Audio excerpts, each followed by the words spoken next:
Welcome to another explanation of a sorting algorithm. This time it's selection sort. Another comparison-based sorting algorithm similar to bubble sort, but slightly faster. Let's say we want to sort the elements in a non-decreasing order. We start from the first position of the array, select the smallest element, place it in the first position, move on to the second position, select the second smallest element, and place it in that position, and so on, to finally arrive at a state where all of the elements are in order. Running this over an array of numbers will mean that we need to first find the smallest number and place it here at index 0. Then find the second smallest number and place it at index 1, and so on. So we start from here, and now to find the minimum of the array, we assume the number we're currently on, that's 3, to be the minimum, and traverse the array for a number less than 3. When we do find one, we mark that as the new minimum. So we reached 1 that is less than 3, so we mark that as the minimum.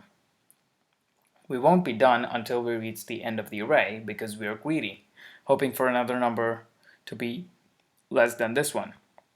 But 9 is greater than 1 and we have reached the end, so we are left with 1 as our minimum at index 3. We place it at index 0 by swapping it with the number at that index. We selected the smallest element and placed it at index 0. Our next step is to find the second minimum and place it at index 1.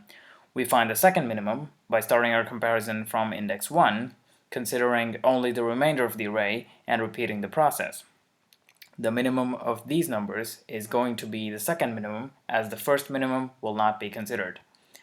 So we take 8 to be our minimum. We see that 4 is less than 8, so we mark that as the minimum. Then we come across 3, which is smaller than 4, so we mark that as the minimum.